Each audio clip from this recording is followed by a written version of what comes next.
Bingo.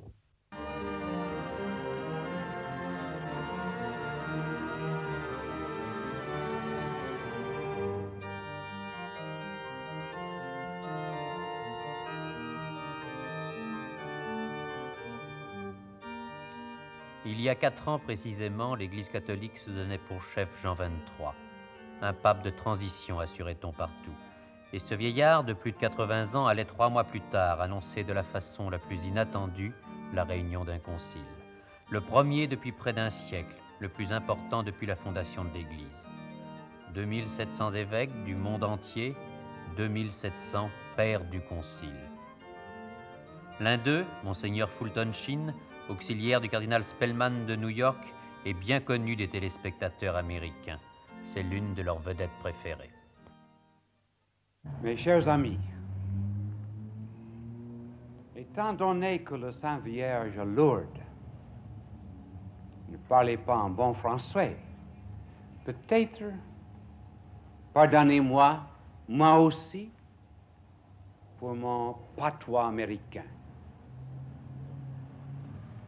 À propos du concile, il y a beaucoup de différences entre 2700 évêques en dehors du concile et dans le concile.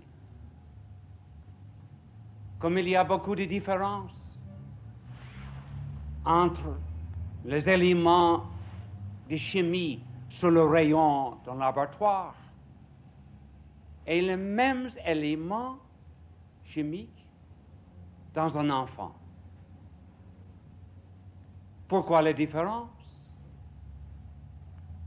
C'est parce que dans l'enfant, les éléments sont réunis, unifiés par quelque chose que Dieu donne, c'est-à-dire l'âme. Alors, quand nous entrons le concile, nous sommes différents parce qu'il y a un esprit qui nous dirige. C'est le Saint-Esprit de Dieu. Priez pour nous, priez.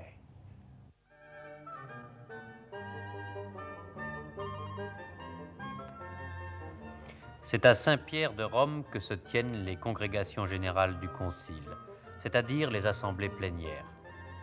4 ou 5 fois par semaine, vers 8h45 le matin, les pères du Concile arrivent en même temps de tous les quartiers de Rome. C'est que la séance commence à 9h précises et qu'on n'y souffre pas de retardataires.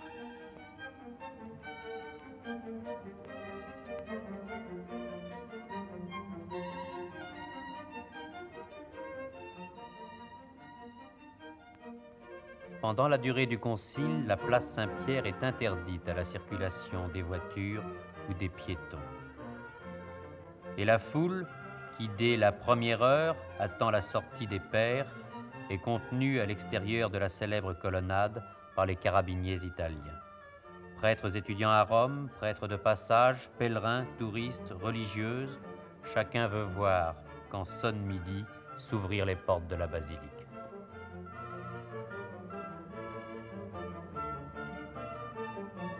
Soutane pourpre des cardinaux, violette des évêques, noire des orthodoxes ou des secrétaires de prélats se mêlent alors dans une aimable cohue.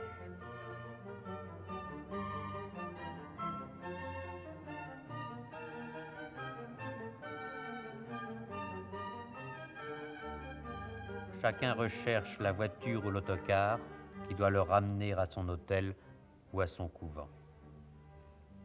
Les pères du concile ne sont pas pointilleux sur le chapitre du protocole. Avec gentillesse, ils saluent les objectifs des caméras ou des appareils photographiques braqués sur eux.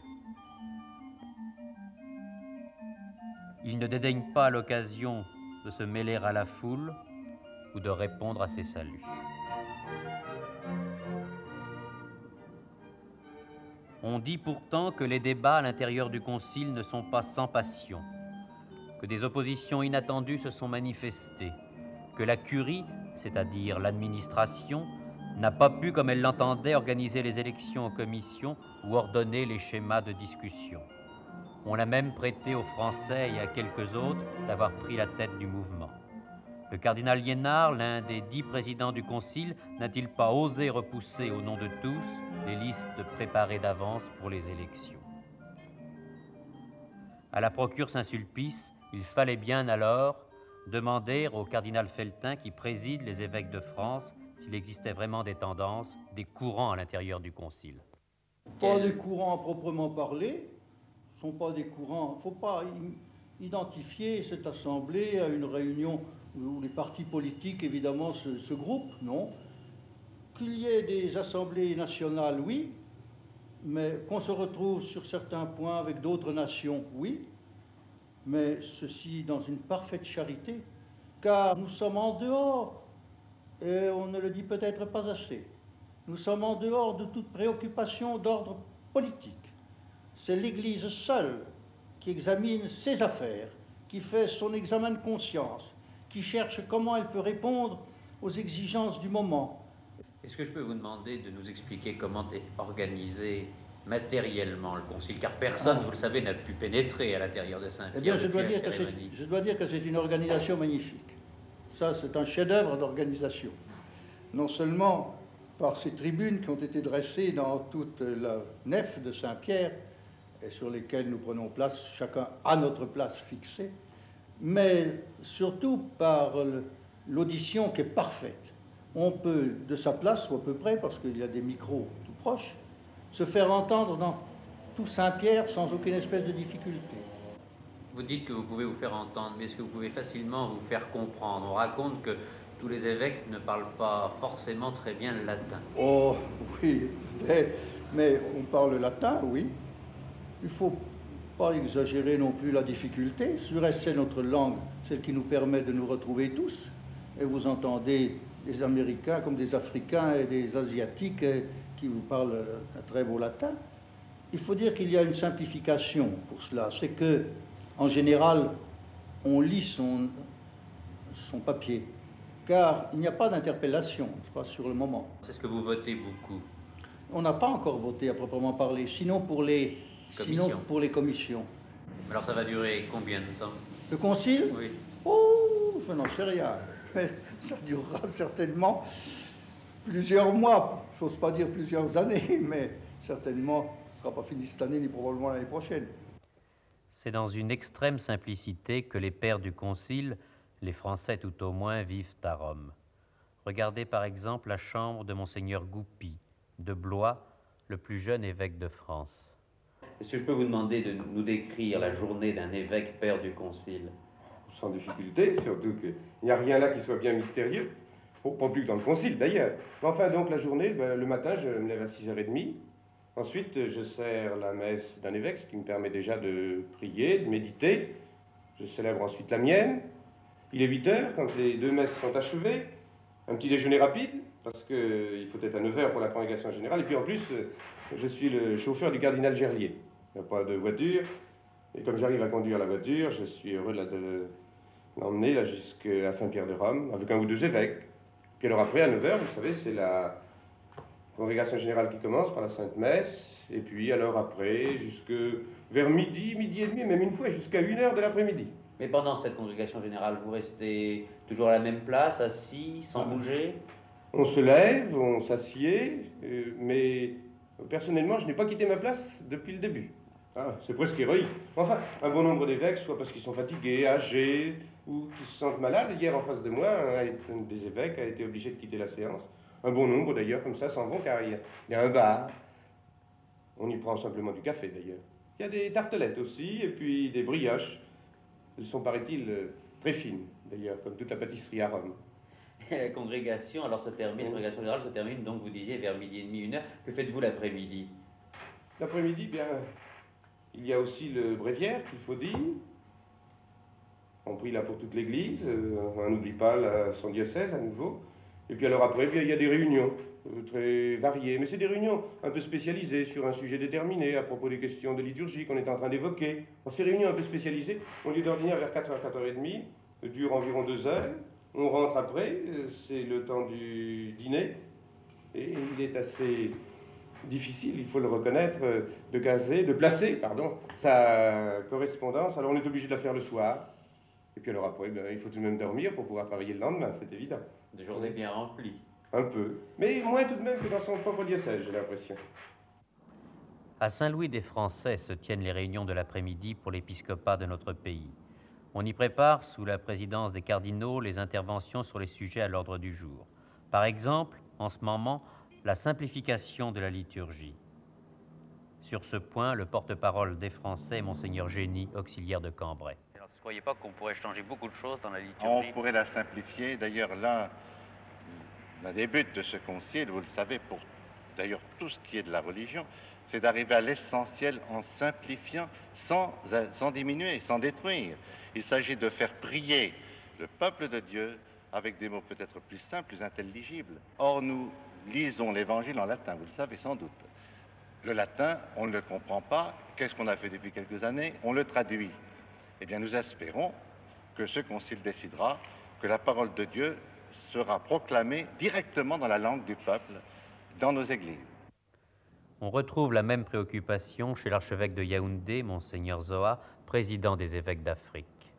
Concrètement, Excellence, quelles réformes croyez-vous nécessaires de voir adoptées par l'Église pour que l'Afrique comprenne davantage le sens de son message? Je n'emploierai pas le mot de réforme. Vous voyez, comme dit le pape Jean XXIII, c'est cet examen de conscience, ce regard à faire sur ce qu'on fait, sur le message qu'on porte et la façon qui les rend le plus accessible aux gens. Actuellement, par exemple, nous sommes en train de discuter sur la liturgie. Je crois que c'est un des domaines qui servira de test pour les Africains pour voir si vraiment l'Église poussera jusqu'au bout cet effort d'aggiornamento, parce que c'est la liturgie, c'est pas la liturgie que l'Église parle à un peuple et que le peuple lui aussi exprime à Dieu sa louange. Alors ce sera là le point de convergence où les deux éléments peuvent se rencontrer. Alors nous pensons qu'à partir déjà de la liturgie, les Africains sauront que l'Église veut vraiment se mettre à sa portée. Au concile assistent des observateurs de nombreuses religions non catholiques. C'est la preuve d'une volonté nouvelle de dialogue, mais cela ne supprime pas les différences considérables qui existent entre les religions. Et qu'est-ce qui sépare fondamentalement l'Église arménienne apostolique de l'Église catholique romaine? Entre autres choses, il faut dire que la différence la plus importante, c'est que l'Église catholique romaine a formulé la doctrine de l'infaillibilité du pape et de la primauté absolue.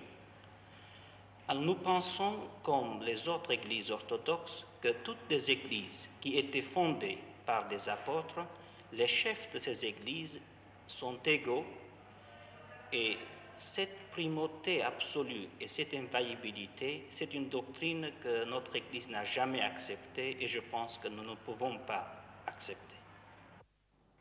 Les protestants sont parmi les observateurs les plus nombreux et les plus attentifs. Eux non plus ne croient pas à la réunion prochaine des églises, mais ils pensent que le dialogue actuel permet l'union des chrétiens dans la même prière. Rien d'étonnant alors que dans un petit appartement de Rome, la communauté protestante de Thésée ait installé 4 de ses membres qui prient pour leurs frères catholiques, les pères du concile. Seigneur, nous te prions pour les travaux du concile, pour tous les évêques rassemblés, que ton Saint-Esprit illumine et dirige chacun. Souviens-toi tout particulièrement du pape Jean XXIII, du cardinal Gerlier, du cardinal Béat, du cardinal Ottaviani, du cardinal Tisserand, de l'évêque d'Autun, du patriarche Maximos, du patriarche orthodoxe Athénagoras de Constantinople, de tous les observateurs présents au concile et des églises qu'ils représentent. Permets, Seigneur, que tous ces travaux, tous ces contacts favorisent l'unité visible de tous les chrétiens en une seule Église, par le Christ notre Seigneur. Amen.